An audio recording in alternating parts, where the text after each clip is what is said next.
Hello everyone, my name is Emma Wright, and I'm here today to talk about STD prevention and education.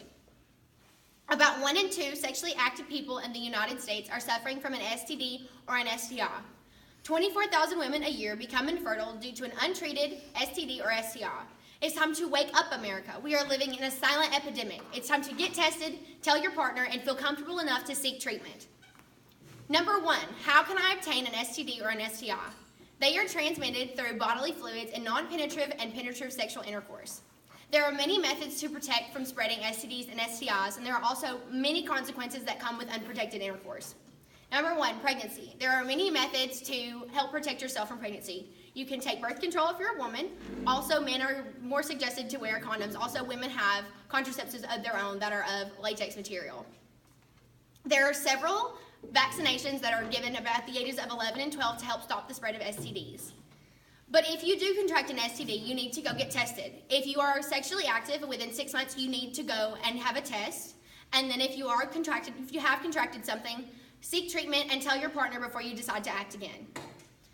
The most common STD in the United States is human papillomavirus. It affects 1 in 8 people in the United States alone. About 80% of sexually active people have come in contact with human papillomavirus, and usually it does not run its course the first time the virus runs its course through the body. It shows no symptoms, so it's easily passed and spread from person to person. Another ginormous STD in the United States is syphilis, gonorrhea, and chlamydia. The CDC says that we are at an all-time high. About 1 in 8 people are suffering right now from chlamydia, gonorrhea, or syphilis. These usually cause infertility or fallopian tube scarring, and most women are not going to be able to have children due to not being tested, not getting any help, and not telling their partner. Another huge epidemic that we're suffering from right now is HIV/AIDS. 1 in 7 people right now in the United States are living with AIDS, and it's going undetected. In the 80s, we had an ginormous outbreak, and there was lots of conservation, there was lots of conversation, and there was lots of testing done to help stop the spread of AIDS. It's 2019, and we are still living in this wretched reality.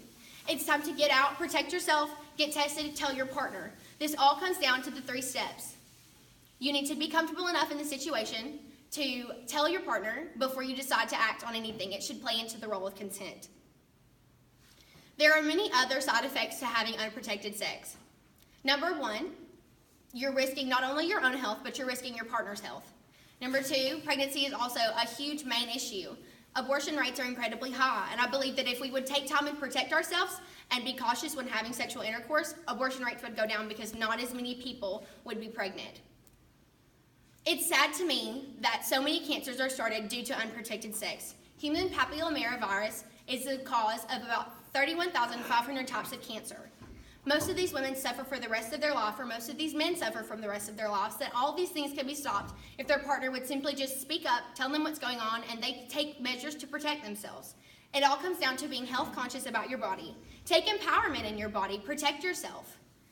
It comes down to being open and being honest and learning yourself before you decide to enact with someone else.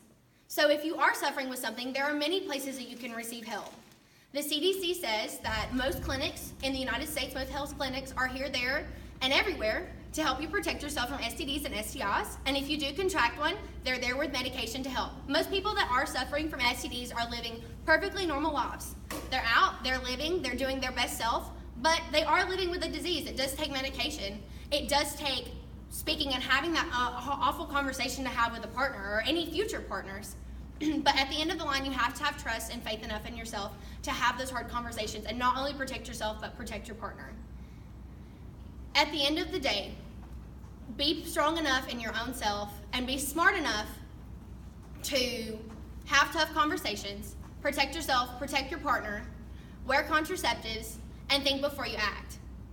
As an 18-year-old, I can tell you that many opportunities have presented themselves, but I've not taken them. I'm smart. I have a future ahead of me.